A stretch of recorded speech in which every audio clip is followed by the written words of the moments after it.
आज के हमारे इस वीडियो का टॉपिक हाउ टू सेलेक्ट सीटी रेशो मतलब कि सीटी को किस तरीके से सेलेक्ट किया जाता है। दोस्तों हम सभी को पता है इलेक्ट्रिकल के अंदर सीटी मतलब कि करंट ट्रांसफार्मर एक काफी अहम भूमिका निभाता है और इस सीटी का उपयोग हर जगह पर करंट को मेजर करने के लिए किया जाता है। अब चाहे अगर हम इलेक्ट्रिकल सब स्टेशन की बात करें या फिर हम किसी इंडस्ट्री कंपनी की बात करें तो हर जगह हमारी सीटी का इस्तेमाल किया जाता है। तो इलेक्ट्रिकल में इसका इतना ज्यादा उपयोग होने के कारण इलेक्ट्रिकल के इंटरव्यू में भी आपसे सीटी से जुड़े कई सवाल पूछे जाते हैं, जिसके अंदर से एक सवाल यह भी रहता है कि सीटी को किस तरीके से सेलेक्ट किया जाता है। तो इस वीडियो के अंदर हम इसी पॉइंट के ऊपर बात करेंगे।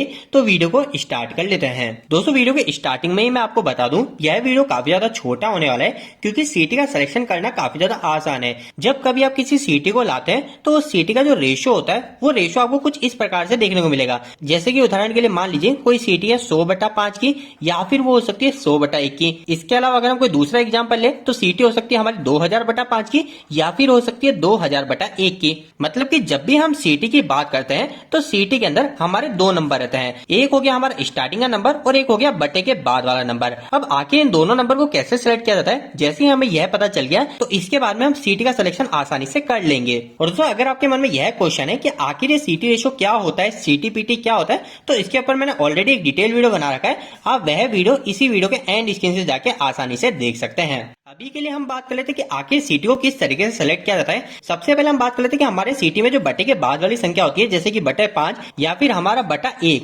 आखिर हमें कंपनी में बटे 5 की सीटी लगानी चाहिए या फिर बटे 1 की सीटी लगानी चाहिए। तो दोस्तों इसका जवाब काफी ज्यादा सिंपल है। जब भी हमारी सीटी और हमारा जो मेजरिंग डिवाइस है चाहे वो एमीटर हो जाए या फिर हम सीटी को कहीं पे प्रोटेक्शन के लिए उपयोग में ले रहे हैं, चाहे हम रिले के लिए उपयोग में ले रहे हैं, तो ये जो दोनों चीज है ना हमारी सीटी और हमारा मेजरिंग डिवाइस जो कि एमीटर है, इन दोनों के बीच का जो डिस्टेंस है अगर वह हमारा 10 मीटर से कम है तो उस समय हम जो सीटी का उपयोग लेते हैं वो हमारी बटे 5 की सीटी उपयोग लेते हैं। और इसके अलावा जब भी हमारी सीटी और एमीटर या फिर रिले के बीच में जो डिस्टेंस है वो डिस्टेंस 10 मीटर से ज्यादा हो जाता है तो उस समय हम जो सीटी का उपयोग लेते हैं वो हमारी सीटी लेते हैं बटे 1 की सीटी। तो अब आपको क्लियर हो गया होगा बटा 1/5 की सीटी किसके ऊपर डिपेंड करती है, वो हमारी डिस्टेंस के ऊपर डिपेंड करती है। और यह डिस्टेंस मतलब दूरी किसके बीच में, तो हमारी सीटी और हमारा जो मेजरिंग डिवाइस है इन दोनों के बीच की डिस्टेंस है। तो अगर जब भी डिस्टेंस 10 मीटर से कम रहेगी तो हम जो सीटी उपयोग लेंगे वो बटे 5 की लेंगे, और जब भी डिस्टेंस 10 मीटर से ज्यादा हो जाएगी तो हम जो सीटी उपयोग लेंगे वो हम बटे 1 की लेंगे।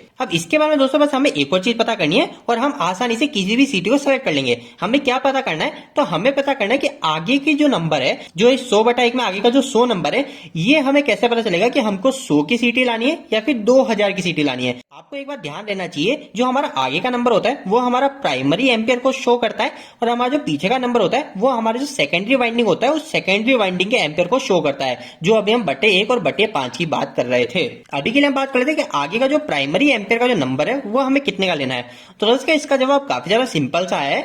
आप जिस भी चीज के लिए सीटी को लगा रहे हैं, जैसे कि मान लीजिए आप एक मोटर के लिए सीटी को लगा रहे हैं और दूसरे केस में मान लीजिए आप आपकी पूरी इंडस्ट्री के लिए सीटी को लगा रहे हैं, आपकी पूरी इंडस्ट्री में जितना भी लोड है ना उसके लिए हम सीटी को लगा रहे हैं। तो सबसे पहले हम मोटर के केस की बात कर लेते हैं। तो उदाहरण के लिए मान लेते हैं कि हमारी जो मोटर है इस मोटर के ऊपर नेम प्लेट लग रही है और इस नेम प्लेट के ऊपर जो एफएलसी है इस मोटर का, एफएलसी का मतलब हमारी इस मोटर का फुल लोड करंट जो हमारी मोटर मैक्सिमम करंट ले सकती है, तो इसके ऊपर लिखा हुआ है जो हमारी मोटर का एफएलसी है वह हमारी इस मोटर का 90 एम्पियर लिखा हुआ है। तो अब इस केस में हम क्या करेंगे, तो इस केस में हम जो सीटी लेके आएंगे वो 90 एम्पियर के ऊपर की सीटी लाएंगे। 90 एम्पियर से ज्यादा भी ऊपर की हमें सीटी नहीं लानी है। अगर यहाँ पे 90 एम्पियर लिखा हुआ है तो हम इसके ऊपर की जो भी हमें सीटी मिल रही है, जब 90 के ऊपर अगर हमें 100 एम्पियर की सीटी मिल रही है तो हम वो 100 एम्पियर वाली सीटी ले आएंगे, और अगर हमें 90 के ऊपर 95 एम्पियर की भी सीटी मिल रही है तो हमें वो 95 की लानी है। मतलब कि हमारा जितना भी एफएलसी है उस एफएलसी के जस्ट ऊपर जो एक नंबर ऊपर है उस नंबर की हमें सीटी को लेके आनी है। नेक्स्ट अगर हम इंडस्ट्री की बात करें कि इंडस्ट्री के लिए हमें कैसे सीटी को सिलेक्ट करना है, तो इंडस्ट्री का भी हमें एफएलसी निकालना होगा। अब आपको एफएलसी पूरी इंडस्ट्री का निकालने में आप थोड़े कंफ्यूज जाएंगे, तो काफी ज्यादा सिंपल सा आप ऐसे कर सकते हो कि हमने जो हमारी इंडस्ट्री के लिए एसी भी लगा रखा है या फिर हमने जो भी इंडस्ट्री के लिए जो भी मेन सर्किट ब्रेकर लगा रखा है ना उस सर्किट ब्रेकर के एम्पियर कितना है। अगर मान लीजिए हमने एसी भी लगा रखी है और उस एसीबी की जो रेटिंग है वो 4000 एम्पियर की है, तो आप क्या करेंगे हमारे 4000 एम्पियर की ही सीटी को लेके आएंगे। मतलब कि हमारा जो भी सर्किट ब्रेकर होता है उस सर्किट ब्रेकर की डायरेक्ट रेटिंग को चेक करके आप सीटी को ला सकते हैं। और सेकेंडरी एम्पियर के लिए सीटी को कैसे सेलेक्ट करना है वो मैंने आपको ऑलरेडी बता दिया है। अगर 10 एम्पियर से ज्यादा डिस्टेंस है हमारे सीटी और हमारे मेजरिंग डिवाइस की तो उस समय हम जो सीटी लाएंगे वो बटे 1 की लाएंगे, और अगर 10 मीटर से कम की डिस्टेंस है तो उस समय हम जो सीटी लाएंगे वो बटे 5 ही लेके आएंगे। तो दोस्तों उम्मीद है कि आज का यह वीडियो कहीं ना कहीं आपको हेल्पफुल साबित हुआ होगा। आपको ये वीडियो कैसा लगा, इस वीडियो को लाइक करके जरूर बताएं।